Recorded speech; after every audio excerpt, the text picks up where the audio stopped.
All right, we are live. Welcome to the show. It's another weekend.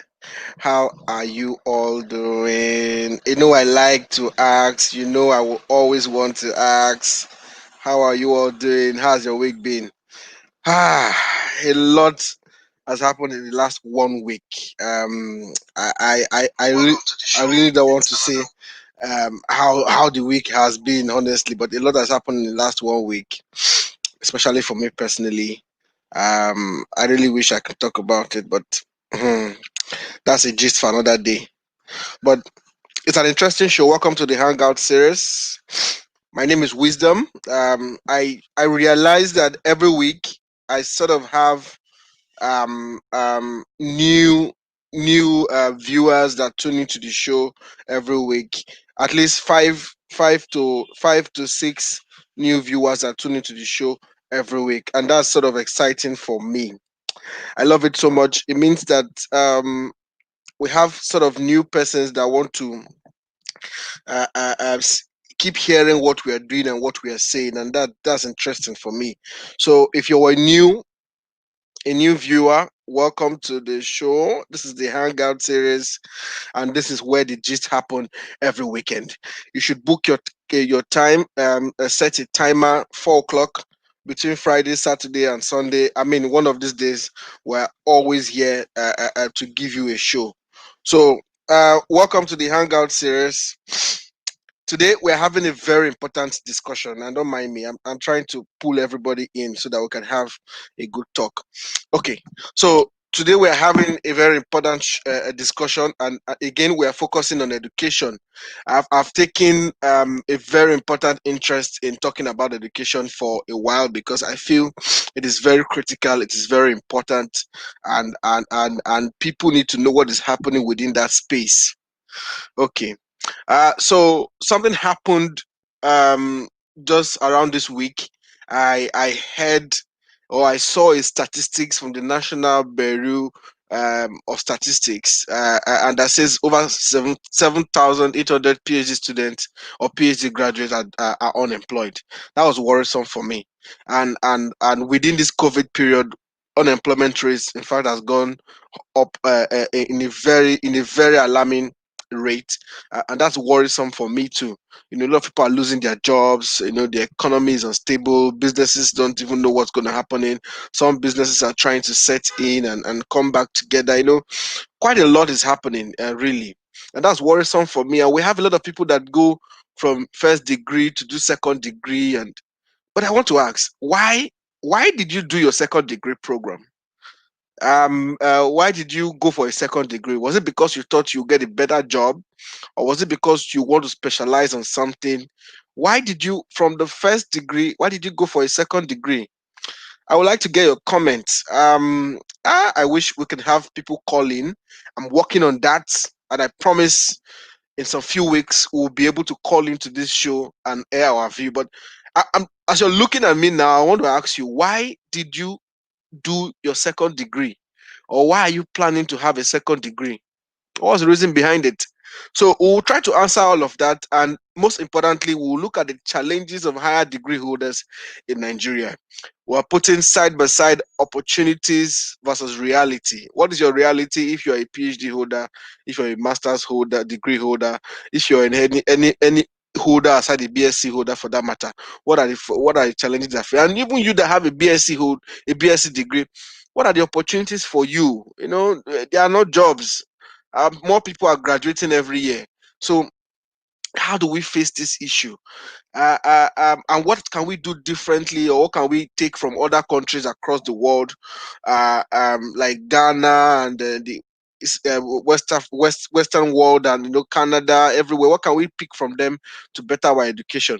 Okay, before I bring in my guests, if you're watching, just below your screen, there's a button that can allow you to follow my page and follow me for more conversation, just to be able to know when we go live. And you can also see the share button at your bottom left. Yes, the share button, just to be able to make more people join the conversation. Please click the share button, share on your timeline, and share on your various group, and drag some people, some of your friends, to come watch the show. Well, we'll be glad if you can do that for us, and that's the way we get to get more viewership, and it helps the conversation to grow. But today we are focusing on this, and I want to bring up my guest. My guest is my good friend.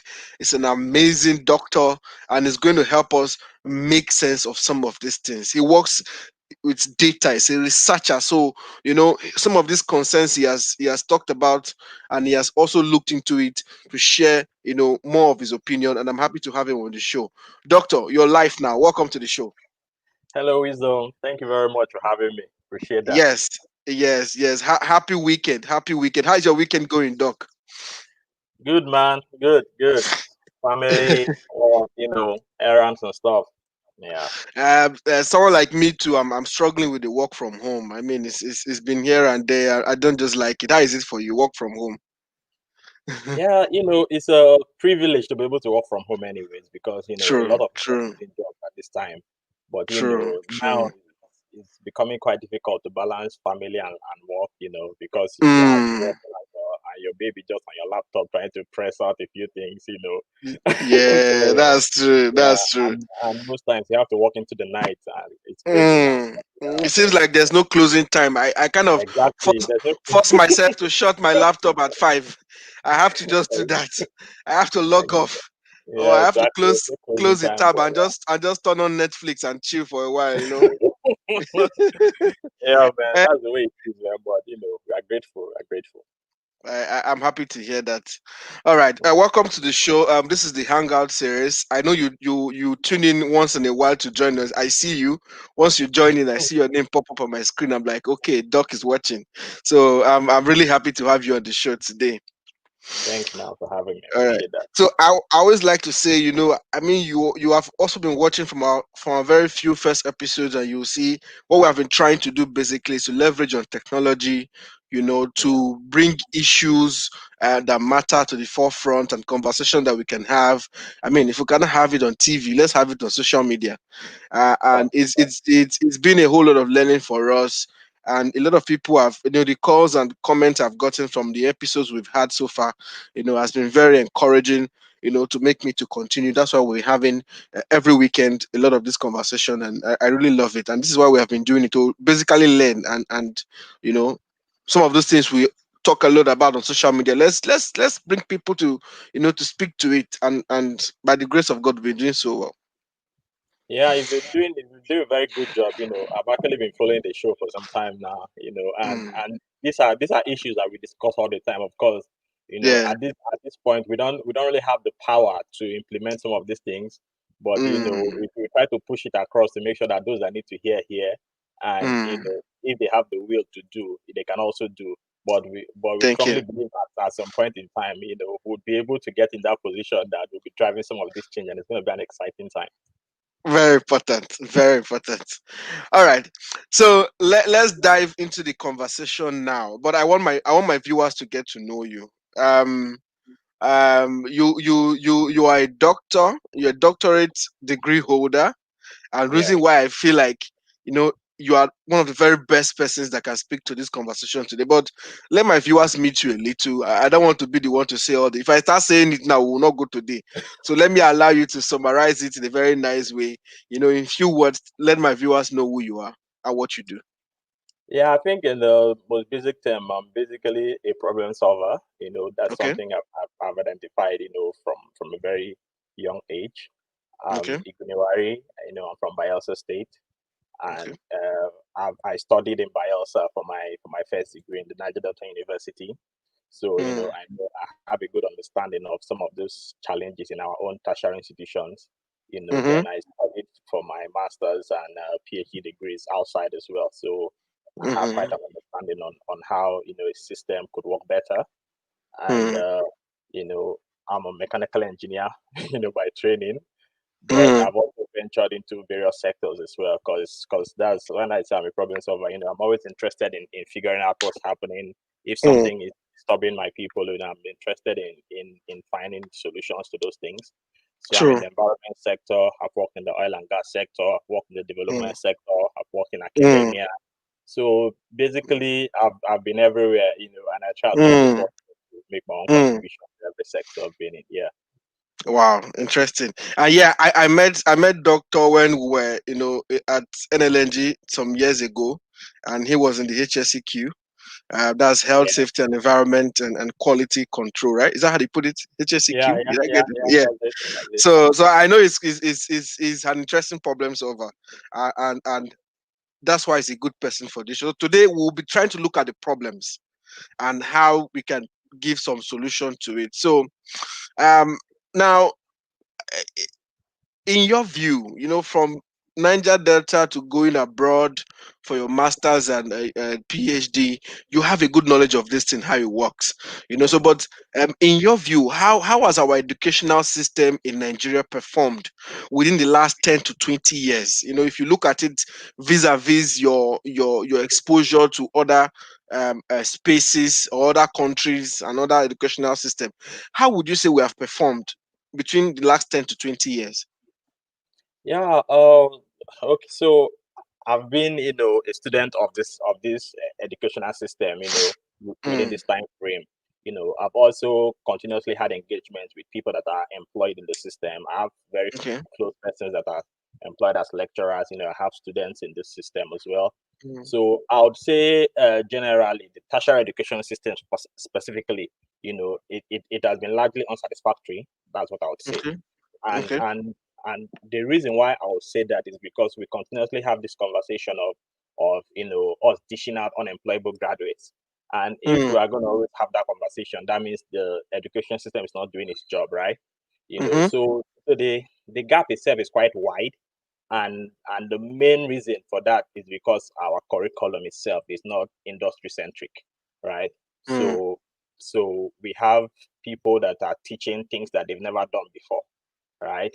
Which mm, has always been the key challenge. So even as a student in the university, there were a few lecturers that you always kind of figure out and say, man, these guys, they actually know what they are doing. And when they teach you, that experience and the way they demonstrate things to you, you have a better mm, understanding of the issues rather than someone that comes and says, imagine if, and when we went, so because of that, the gap mm, itself is quite wide. mm, There's also some prospect, because the private universities are trying to bridge that gap. We are mm, seeing things like in the Covenant University per se. We are mm, hearing about things that are happening there. mm-hmm. True, And true. then also we have some other institutions that are creating partnership. Like we have like centers of excellence. You Mm, know, so for instance, we can talk of IPS in Uniport, Institute of Petroleum Studies. It's an mm-hmm, yeah. So we have this kind of partnership where I think that's being funded by Total, where they actually develop industry-ready, persons for the oil and gas sector, right? We have mm-hmm, we have Shell has like a partnership with Uniben, for instance, for another center of excellence. That they are mm, focused on that kind of partnership to make sure that whoever is coming out of there is quite ready for the industry. And a few other international organizations are having partnerships. So, for instance, the World Bank has a partnership with the Mass University, right? In mm-hmm, all of this fight on, like when we had the Ebola issue, we are having this COVID issue. There's actually a laboratory in the Redeemers University that's in the forefront of this fight, and they are the ones mm, that develop some of this testing capacity, as well as the research into understanding the genes of whatever COVID is here in Nigeria. So they're actually the ones doing this kind of work, and we have this kind of leverage so far. But generally, man, it's really unsatisfactory, man. So you moved from NDU to the UK, most to be precise, where you did your master's degree. How did you fit in? Did you feel like there was a lot missing for you? Were there some obvious gaps that should have been filled from your first degree that you noticed when you moved? Yeah, so I actually moved from Nigeria to Malaysia, then to the Oh, UK, okay, right? okay, So okay. but even in Malaysia, I actually went to a UK university, right? So it just like Mm-hmm, there are some UK universities in Ghana and stuff like that. So there are some UK affiliated universities in Malaysia as well, right? But mm-hmm, interestingly, I actually switched discipline, right? So I was going into a field that I actually knew basically, nothing about. But at the end of the day, there's always room for preparation, and I'd prepared myself in such a way that I had to undertake some short courses in Nigeria in the sector I was interested in. Built Mm, all of this basic foundational knowledge, before moving there, right? But of course, the difference was quite clear, right? Because of mostly access to infrastructure, right? So mm, laboratories, even the way the classrooms are being set up as well. You don't have mm, crowded classrooms, so you have this kind of comfort where you can understand, things that are happening. But most importantly, most important, I would say, would be most universities, from my experience in Malaysia and so on, it's in the UK, that they have an image and they have a brand, right? So mm, you hear someone say something like, I want to go to LSE because I want to study economics. They're the best in economics, right? The London School of Economics. And you know that they are known mm, for that, right? If someone is going to Leeds or Imperial College, they tell you, I want to study engineering. Those are the best mm, universities for engineering, right? So that's the mm. difference. If someone is going to the US, you say, okay, I want to go to John Hopkins, and it clicks in your head that this person wants to study about health, right? If you go Mm. to the University of Columbia University, it's environment and sustainability. You know all of these renowned persons in that field, that are going there. Yes, yes. But So there's sort of a brand. exactly, so there's that brand, and the schools want to be known for something, not like in Nigeria. You have universities, having like 200 and something courses, and they are never known for anything, right? If you want to At study all. engineering now, you have no idea which university in Nigeria is the best for engineering. Right? If you Mm. want to study economics, you have no idea which university in Nigeria is the best for economics. Everybody So just goes to anywhere. yeah, so at the end, it Mm, looks as if universities just want to try and get as much students as possible and make as much mm, money as possible. So their interest in solidifying an area of study, to an extent that they are the ones known for that, is not really so sort available of here. maybe that is what we're even missing, sort of the branding. Because see, today I don't even know probably if I want to go to Unilag. I don't know why I should go to Unilag. Exactly. What is Unilag specialty in? Or if I want to go to Uniport, I don't know what. So probably that's what we are missing out. Is that correct? No, not only that. That's one thing, but Okay. what that branding and image helps Mm, make possible. So when the university focuses that my focus is on engineering, then they put in the mm, investment and the infrastructure, and they on get the right engineering. personnel to make sure that their engineering facilities like the best in the world. The engineering Mm, staff are the best in the world. Then whenever you come there, you know that whatever solutions you are developing for an industry, those mm, industry experts are also going to appreciate that, right?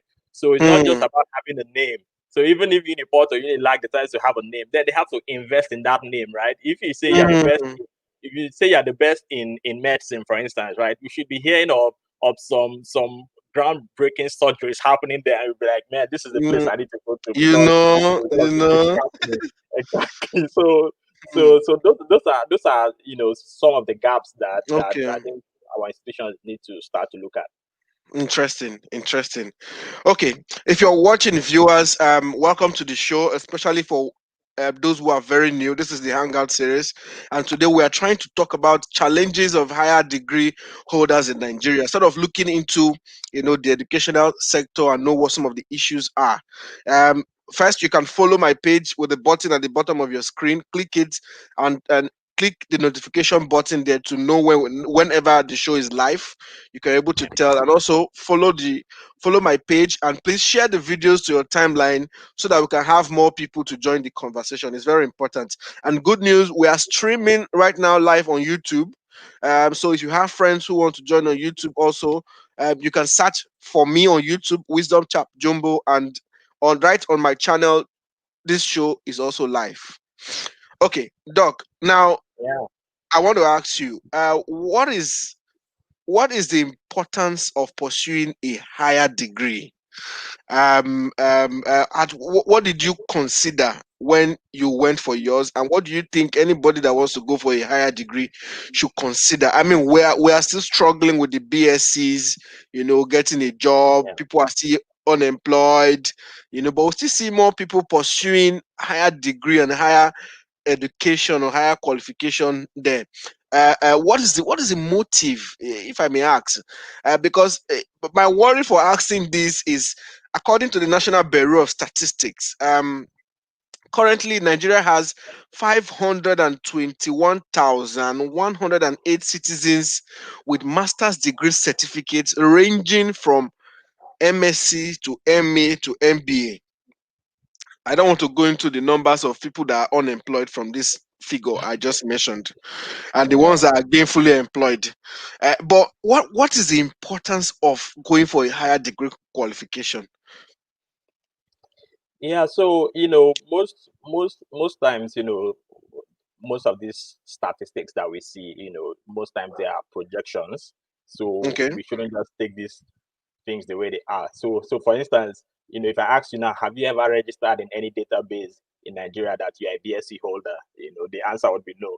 Nobody has registered their an MSc or a It's PhD true. holder I've not there, registered though. right? I've not So registered so anywhere. how would they come up with these values, to know the exact number of master's degree or MA or PhD holders? So Maybe most from NYSC. Maybe from NYSC. no, not. I wouldn't think so. So most times, what happens is that these guys they actually do a survey, right? So they take like Okay. a sample size, then they do the analysis, Mm, then they make a projection of if this sample has X amount of MSc holders based on the population mm, size. This is what we should expect, right? So they do okay. those kind of projections. So it's not Mm, you shouldn't just take these numbers for the face value of it, right? But mm-hmm.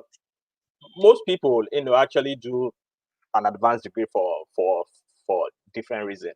Most Okay. times they want a promotion. If you want to get a promotion, you get a master's Mm, degree. If you want to change from one career trajectory to another, you get a mm, master's degree. Like myself, I changed from one career trajectory to another, so I got a okay. master's degree, right? So if you want to Okay. specialize, you've mentioned this in the beginning. If you want to specialize in a particular area, you can also get a master's degree.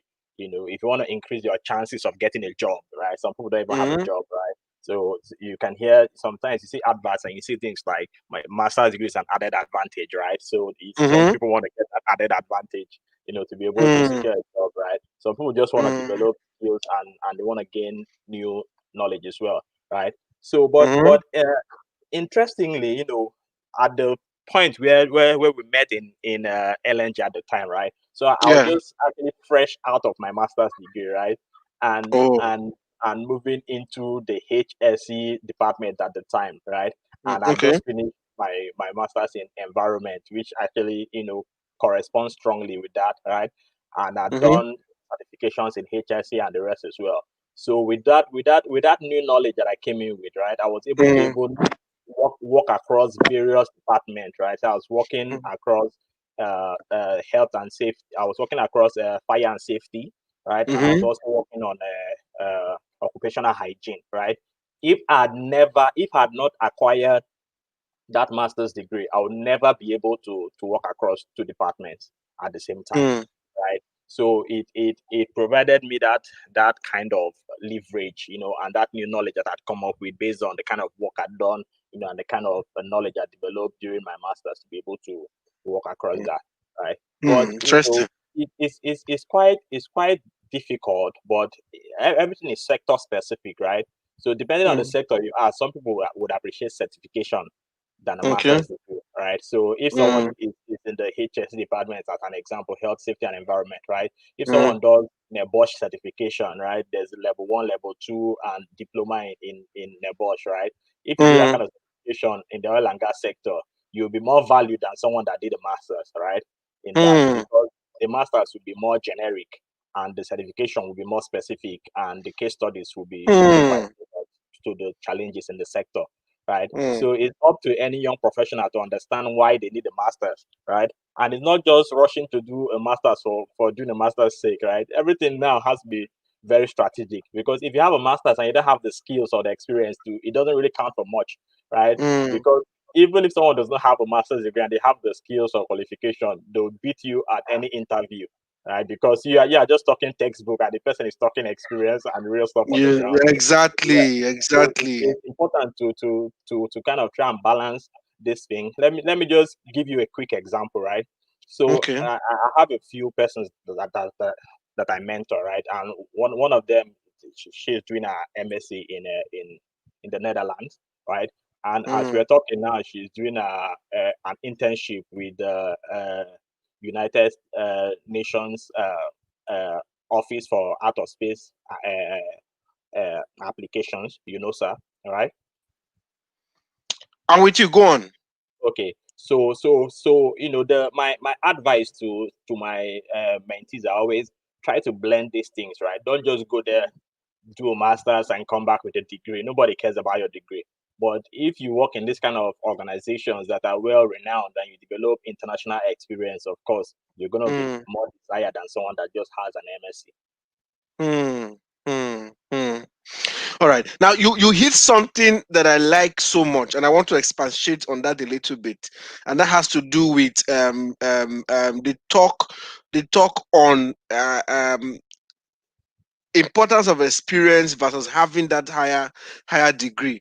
So Yeah, I used to have a boss yeah, that has only done she only had a first degree, and yeah. currently she sits on two boards, two Mm-hmm. company boards in Nigeria, and then she also runs three businesses. One of the businesses she runs, she's actually the CEO, and then she's Yeah, a co-founder of the other two businesses. I mean, and she's a well-respected expert in her industry in Nigeria. Highly yeah, sought after. I mean, and she only has a first degree. So one day I've asked her that, look, Ma, why don't you want to, go for a second degree and all of that? Why are you so relaxed? And she said she doesn't need it. yeah, She doesn't need it, and truly she has lived up to that. She doesn't need it, and up to today she has not gone for one. But she's a vast learner, and you see her on a lot of online platforms learning, and most of the certification, I want to assume so. uh, yeah. so how do we understand the importance of experience versus having that higher degree? Yeah, I think it's not just experience for experience sake, right? So the Mm, experience has to be very very specific, right? So okay. it's mostly it will be experience and skill. I would put it that way, right? So you Okay. have to be experienced and you have to be very skilled, especially if you are in a technical sector, right? Like if you are Mm, in the uh ICT sector, and you want to be a developer, yeah, right? Even if you go and get your MSc and get your PhD, if you don't have experience in the tools that is needed to develop all of these softwares and solutions that are needed in the various sectors, right? No, mm, nobody is definitely going to care about your degree, right? And mm, we are actually beginning to see things like that in various sectors and even around the world, like in Tesla and other companies like Facebook and Google and the rest. They don't recruit people based on their qualification.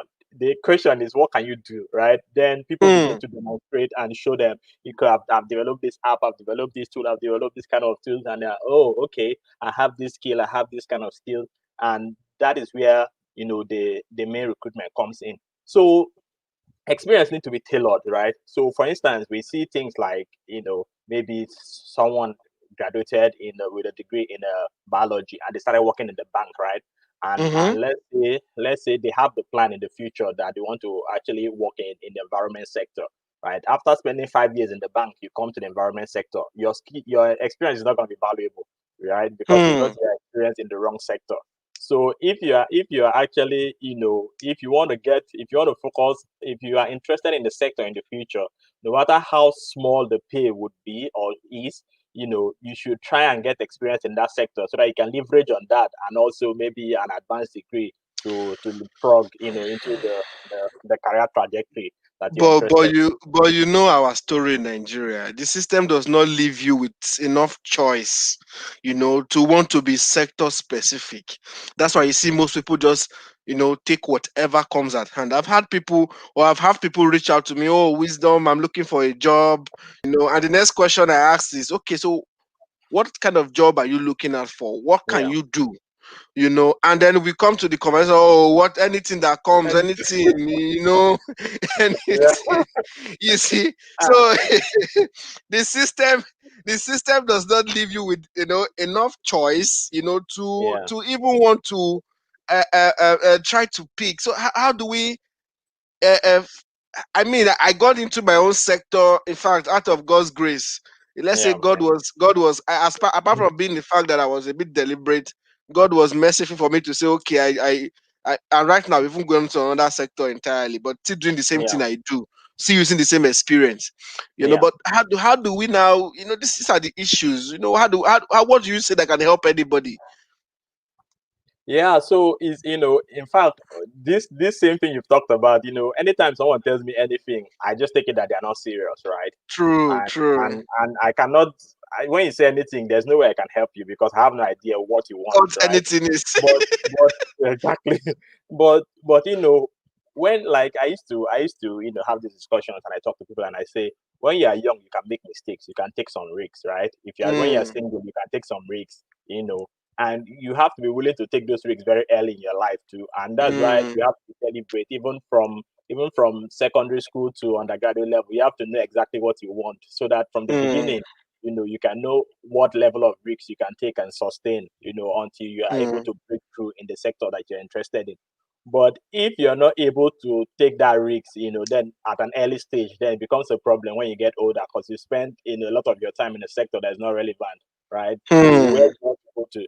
So it's either you change your mind when you're in the sector and you decide that okay, now that I'm in this sector, I'm just going to do everything I can to be the best here, right? mm, But if you still have in mind to be in to pursue a career in the sector of your choice, then you have to be able to make some sacrifices at some point, right?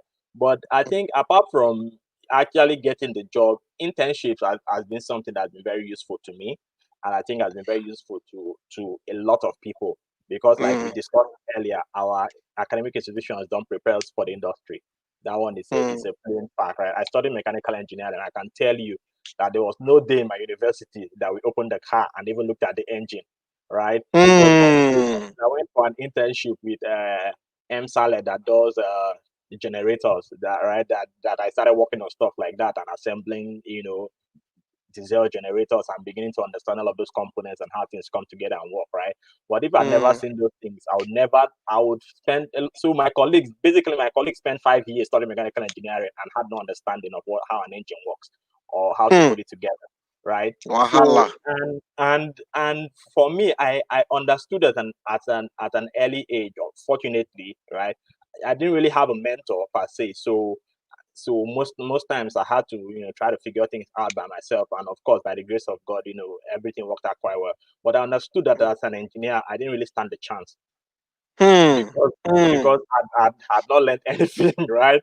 So when I did an internship, in 2009, at Saipem in Bielsa, then that's when I got introduced to HSC, right? And when we went to the field and there were oil spillages and I was seeing this challenge, I was like, man, these are real problems, man. Here and it's You affecting my know. people, and this, Hmm. this is a problem I can see. I can read up on the solution. I can look at how to make things work, and I can It's, actually work on this sector because it's real. I hmm. can see it. It's not someone to tell me about Hmm. one dam that is in Kanji that I've never even seen before, or or one gas turbine or something that no one is going to give you the opportunity to even go and look at. True.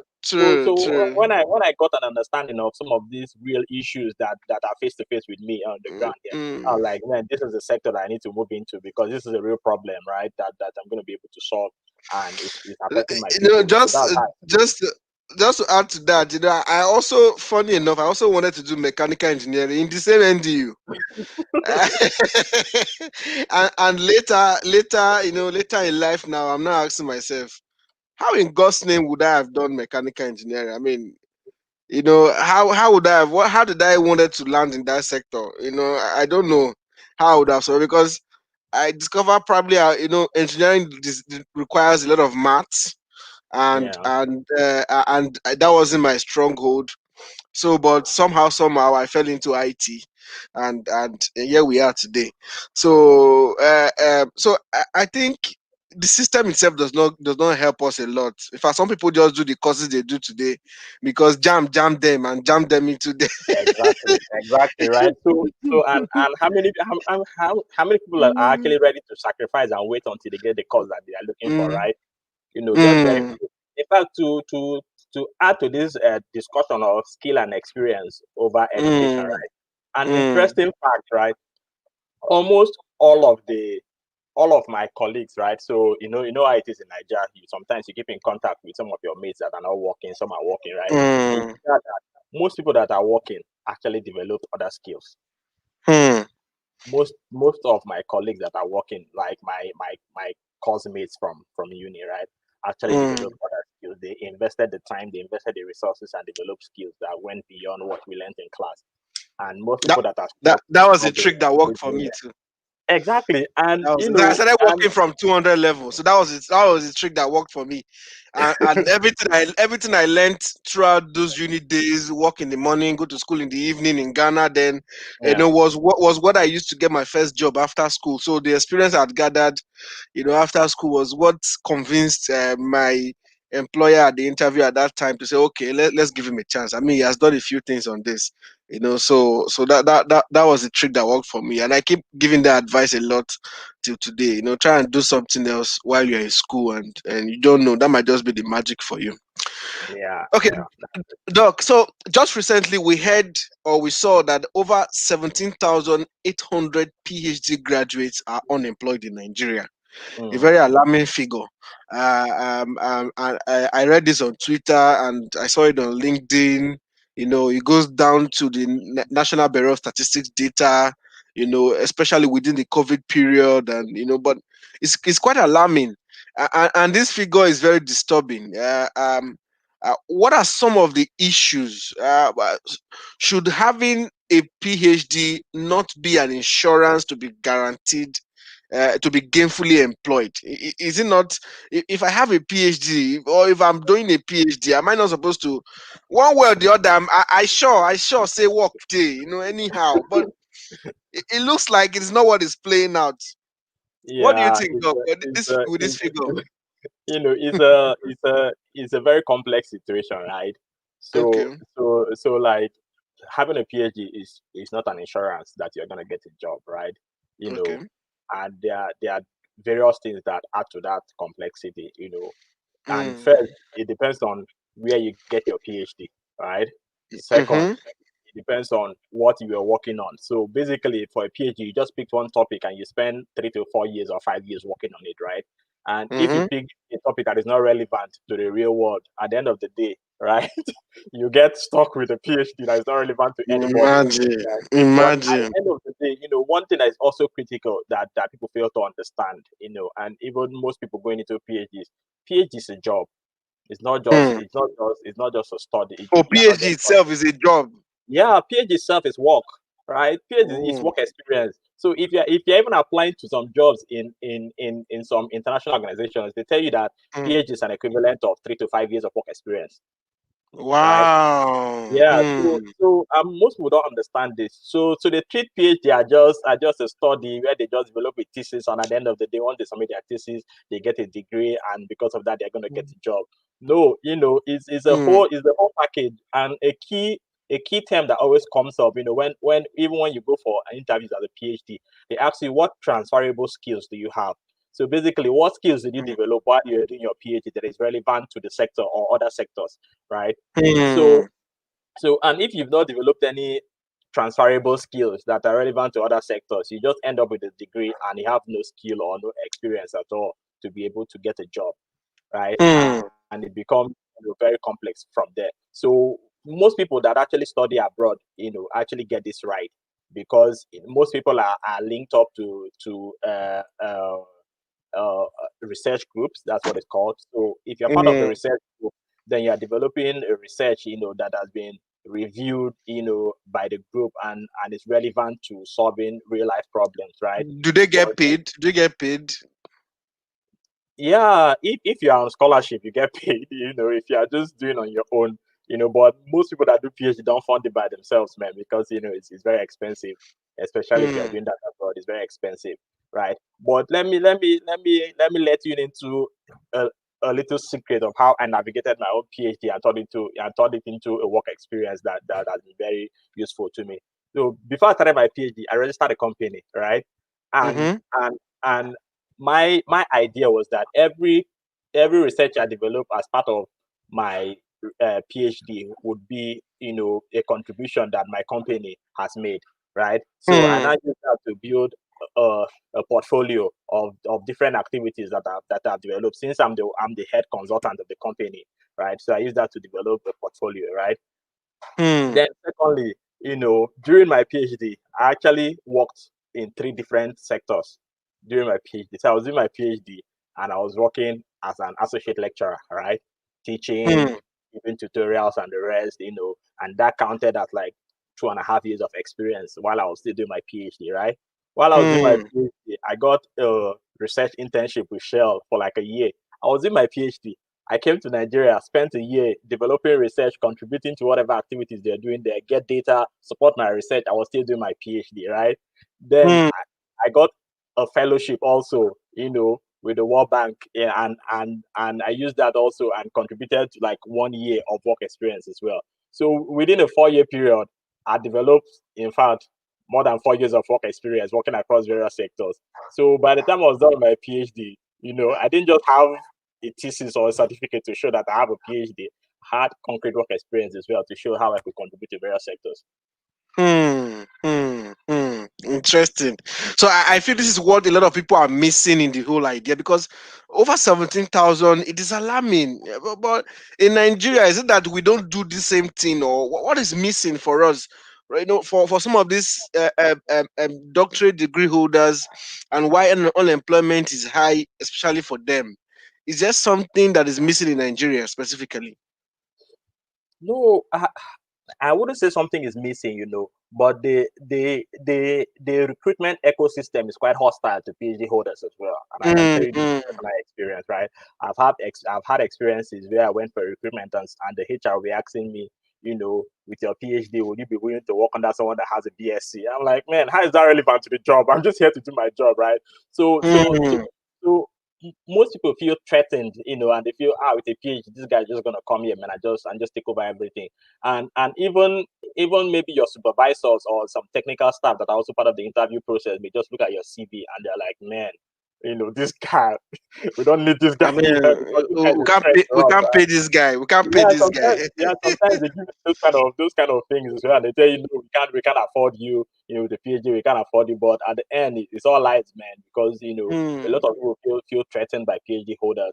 We It shouldn't be the case because if you actually have a good understanding, as a manager and organization, you should know that Hmm. getting the best candidates will actually help contribute to solving the problems of your organization. So it's not Organization, going to yeah. create any internal competition, right? So, but at the end of the day, it becomes difficult, and they tell you that lecturing is the only option, but ironically, lecturers earn like the, the least salary in the country. So you now wonder, I mean, so someone with a PhD will be earning about 100 and something K per month, can you imagine? and PhD holder in some organization is earning like 700K, and you try to wonder, man, how do you bridge this gap, right? But it's a key challenge, and I guess that's why some of our lecturers are always angry and they're going on strike. Wow, it's such a big issue, and for me, it worries me. It worries me a lot. But okay, before we go forward, viewers, if you're watching, remember you can give your comments, ask your questions, and my guest will be answering all your questions. Please share them on the comment section, and also don't forget to follow my page and click the button just below your screen if you're watching right now, and then follow my page, and then please share the video on your timeline so other people can join the conversation. We have been talking about challenges of higher degree holders in Nigeria, and my guest, the doctor here, is sharing quite a lot, and it's quite interesting to see what is happening in the sector. So doc, the labor market, like you said, has not been friendly, and that is the reality. Has there been any case where you want to apply for any job or anything and you had to remove having a PhD from your CV? Does that help you? Does that help in any way? Is that something you would advise? I've heard of it, right? I've actually been advised to do that at some point, but it's something that I'll never do, right? If you can't employ me with what I have, then that means it's not even worth it, right? Mm, It's not worth me applying in that kind of organization. But I've heard of it, right? So what most people advise is, you can keep that degree in the shelf. Later you just bring it out and say, hey, I have a PhD. Then maybe they Can give you you a imagine? promotion, or something. But I've never seen anyone doing that.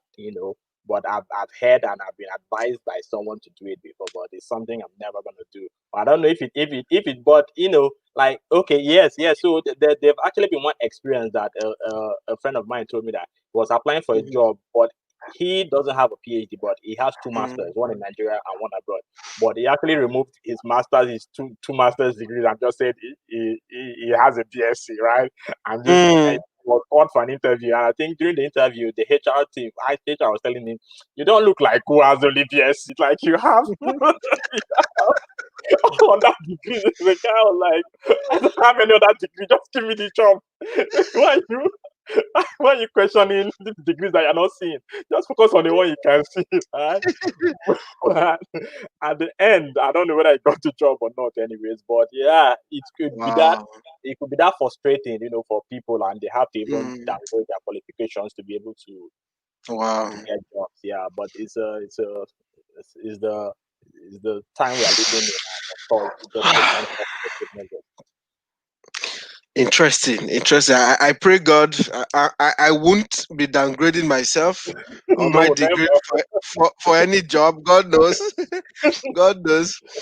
Okay, but I want to ask now. What is the role of the government in all of this? Looking at the statistics and all the numbers and the issues, well, what do you think is the role of government? Because recently, even the doctors have complained of brain drain. Yeah, yeah, Many of our doctors are even off to Canada and the US. I know it's the same in many fields too. I know I have many friends that if they see an opportunity now to run away to Canada, they will grab it without even looking back.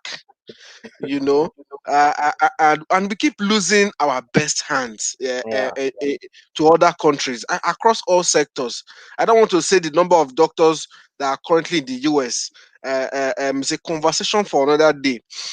But you see, you have lived and worked outside the country, in Nigeria and elsewhere before, so you have been privileged to see what other governments are doing differently. What role should our government be playing, and what key things do you think you can share from seeing what other governments are doing for especially their graduates, holders, their higher degree holders like the PhD and doctorate, and all the many things we have in this government is just I'm not sure. Someone will say I've not been in government before, so I will not understand. And that's why one day I want to get into government too and be able to understand and see if it is rocket science.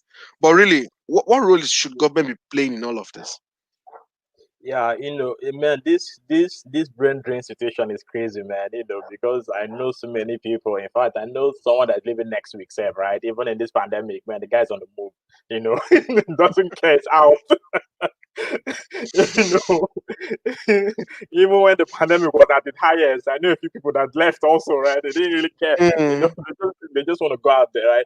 And mm, interestingly, like I told you earlier, I graduated from NT, right? Mechanical engineering. So the faculty of mm. engineering, right? Almost every best graduating student from the faculty of engineering that year is out of the country. They're outside. Wow, Almost, it's wow. just one that I can think of that is still here in Nigeria, and me, but like I've been out, I'm back, I can go out at any time as well by the grace of God. So, but Mm, almost everybody's out. There's one in the UK, there's one in US, there's one in Canada, there's one in UAE. They are just out mm, everywhere, right? And mm, nobody really cares because these guys have struggled, right? Some of them, mm, they found their startups and they've struggled, to get funding for their startup or to even break through to get their solution used widely. Some have worked in private companies that are paying them, degrading salaries that does not even add up to their value, right? mm, And most of them did master's degrees, PhD degrees. They got relevant certifications and they left the country, right? They don't care mm. because at the end of the day, it's all man for himself. That's what True. everyone says. Is it true too? Yeah, you have to In take care this of your country, family, right? You in have to this take care country of we are your loved in, ones. come on by You have to take yourself. care of your loved ones, right? So yeah, Mm, so most of these guys, just left, like I used to joke sometimes to say that it's like the government wants the best to leave, so that they are just left with the dumb ones and they can just rule them anyhow they like. Exactly, exactly. Because it's crazy, but what I see in other countries, sometimes, so it's not like once you travel abroad, right, you're gonna get a Mm, job, it's gonna be all rosy, right? But there's a strong likelihood, and someone will take the chance over that likelihood than hear that that, man, it's gonna be crazy. You might end up not getting work. I've seen people that have not worked for like 5 6 years since graduation, right? And mm, they are struggling every day, right? So if you are in a climate where there's the opportunity, that you're going to get a job, as long as you're skilled, there's nothing like man no man, right? If you are mm, qualified for the job, you're going to get the job, right? So those kind of transparency even help people move. Imagine, doctors moving to a country where they even know nobody, and they are mm, confident that they're going to get a job because you have the right certifications. No one is You're going to get your job, right? No one is going to stop mm. you, right? You're not the one here that even with your qualifications and PhD, as if saying, You are still struggling. you're still struggling, who right? So let Mm, me just paint, a picture for you, right? Like my PhD was funded by NDDC, you get. So, mm, and when I finished my PhD, I tried to reach out, because that was one of the conditions per se of them funding my PhD. That because when we're doing the interview, they asked us, okay, when you're done with this PhD, how are you going to contribute back to the region? And we told them all of the mm, beautiful things that we were going to do, right? So when I finished, mm. I reached out to the NDDC, and nobody was actually interested. Nobody cared, right? Can I you sent imagine?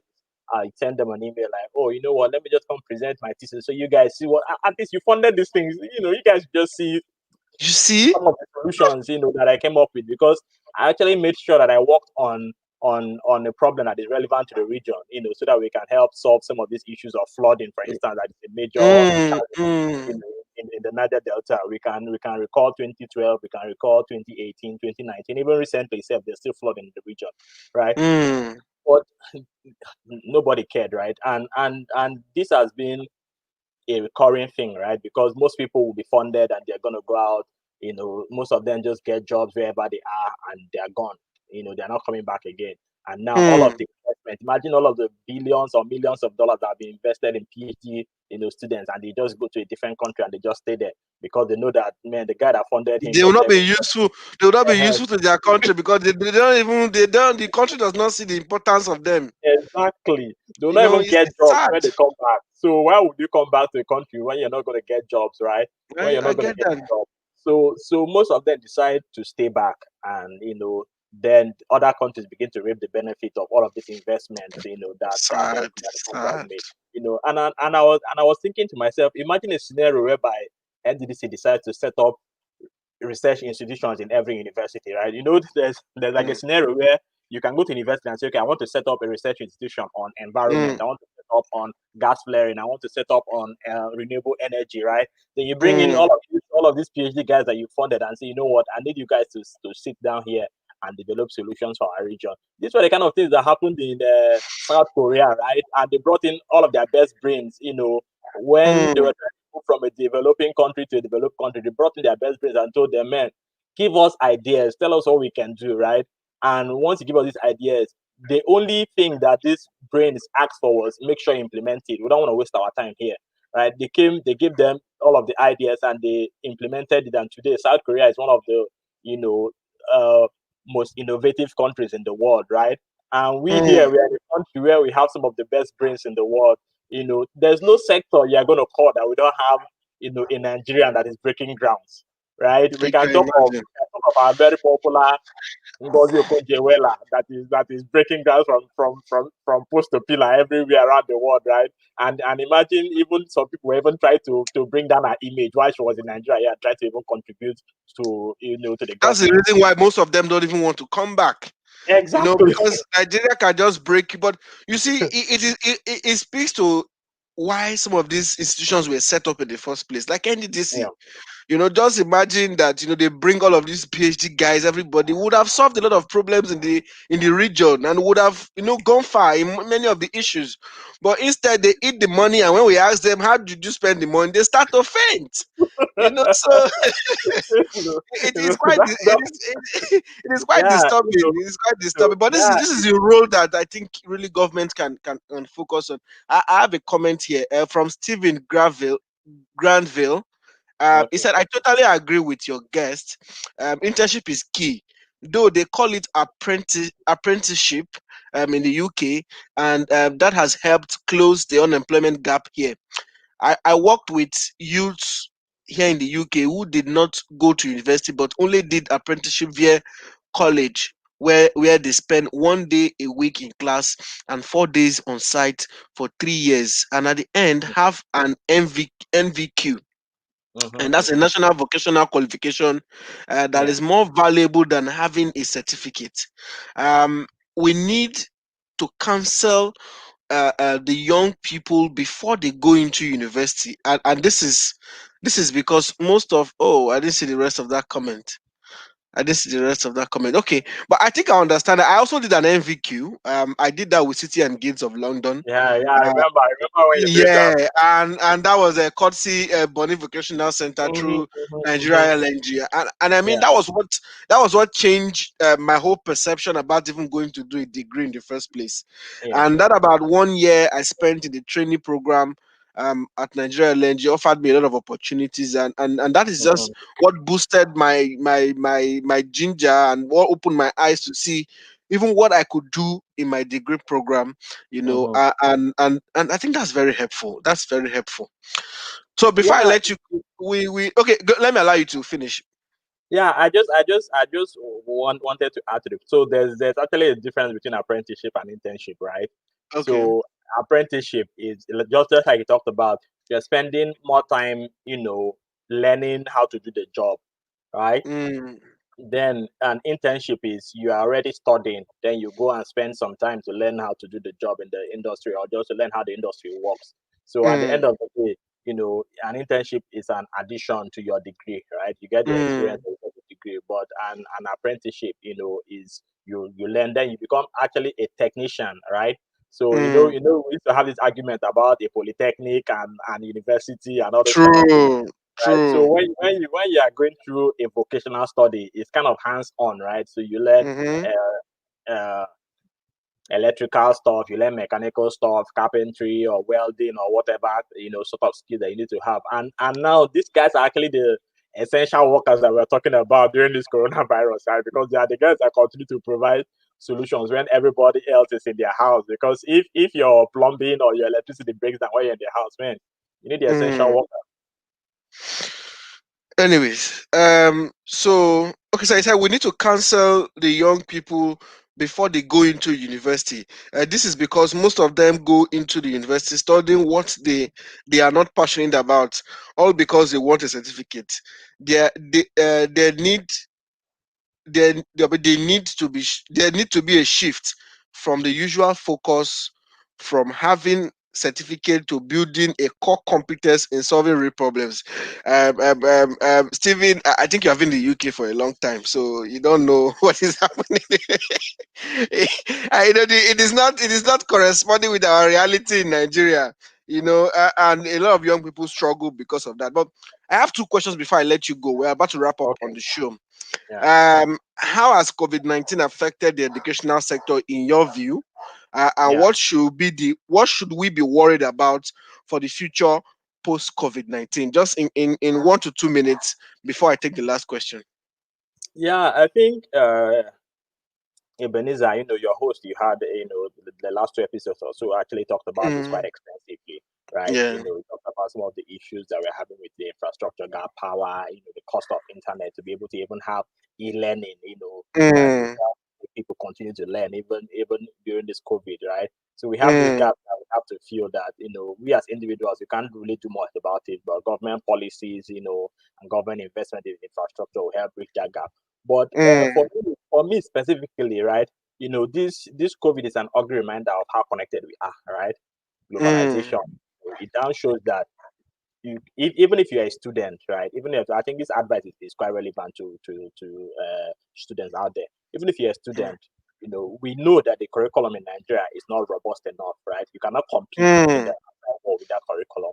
So this mm, COVID has exposed that there are so many free open learning platforms out there, from YouTube, from to edX, to Coursera, to Udemy, and all of these places that you can learn so much for free. So you have to actually invest the time to learn mm. beyond your curriculum, because the competition is out there. Someone can be in South Korea and taking your job here in Nigeria. You can be in Nigeria and taking someone's job in China, right? You can be there The and Indians are taking our tech jobs the most now. The Indians. you get. So now people are working remotely, right? So Mm, it's not even about taking jobs. So now it's about even being able to even work remotely, right? So but mm, if you don't have the knowledge or the skill or the competency to compete at the global level, you mm, still be here shouting there's no job, or there's no job, but there are so many remote jobs out there, right? Like every day I get mm, notifications on remote jobs, remote internships are going on, right? One of mm, my mentors recently got a remote internship with UNDP, right? And mm, she's going to be doing it for about 6 months, and that's the way it is now. So you don't even have to go to the US, or go to Europe to go and be doing an internship anymore. You can mm, stay here and you're contributing to whatever is happening at in the global space there, right? So we must be conscious at the back of our mind that we are so connected, and there's so much information out there that we can learn and develop and be able to compete with the best out there. mm, mm. Good one, good one. I think you already spill into my next question, and you have given that advice like briefly. Like I wanted to ask, what is your advice to an average undergraduate student now in Nigeria with the current reality we have? So, but you sort Yeah. of try to touch it. So, if in 1 minute you can just wrap up that thought, just an advice to undergraduates who might be watching, that are wondering, what will be my fate? I mean, if PhD and second degree holders are struggling, me we see this school like this now, what is my what is in it for me at the end of this? So your brief advice to them just before we wrap up on the show. Yeah, but I think my advice would be review the sector that you're interested in, understand Mm, the skills and competencies that are needed, and start early to develop those skills. Start as early as mm, possible. Let me just use this 1 minute to just give an example. So early this year, I worked with a team that hosted a hackathon, right, in Lagos, mm, and we had young mm, guys that were coming and developing solutions. Some of them were undergraduates. They were working on like mini satellites that are used to monitor, pipelines and stuff, and these guys are mm, developing solutions and collaborating with people in MIT and the rest to develop solutions that even their lecturers will never understand, right? And some of mm. them had to skip school to be in this hackathon program, right? And that's what happens when you've developed so much knowledge. Then this conventional education will no longer be relevant to you, right? But at the end of the day, it depends on the career trajectory you're interested in. If you want to do professional job, if you want to be a career person, nothing tie and the rest, right? You need to get the degree, but make sure that you get the skills as well, because that's more important than whatever degree you're carrying out there. Hmm. Hmm. Doc, in fact, this is the best wrap up, and I think it's very important. I say some of these things a lot. I mean, start that thing early while you are still in school. Start to figure out what you want to focus on before you finish. But it worries me that if you go to our universities, especially in River State, you will see that people are just there to just get the paper, and they are just enjoying themselves and thinking immediately I come out of school that I'll just get work. you know and but when you come out, we don't even get to you can't say the kind of skill you're bringing forward to the table, but there are jobs everywhere. But if Yeah, they there are give you jobs the job, everywhere. can you do it? Can you do it? If they give you a digital marketing job now, do you know what to say? Do you know what to do? You get. So I think it's one of the very best advice I also want to collaborate with you to give to undergraduates Yeah. who want to, if whatever it is you want to do, figure it out now and start working towards it. Start early. I started in my 200 level to begin to build something for myself. I understand. I did IT. I didn't want to program. I always say this a lot. I know programming wasn't for me, and I didn't want that. But I tried to figure out, okay, what is it you can do? Begin to build on time, so that at the end of school you're ready, to go into the labor market. Yeah. And I like how my younger brother is picking that a lot with what he's doing with his engineering field. And I can't wait to see what he's going to turn out to be at the end of the day. Doc, You've been amazing. Thank you so much for your time.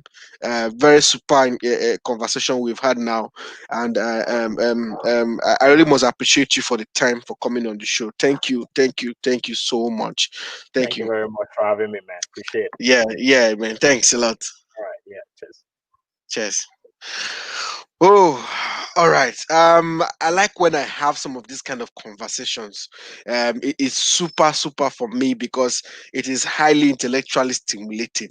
And when we talk high level of some of our issues, well, unfortunately, some of this type of conversation, you will see more people coming to join. But if we are many fighting ourselves on some of the political discussions, we have over 100 views of people watching. But hey, that's not the focus. The focus is we talk about the most important issues and try to bring solutions forward.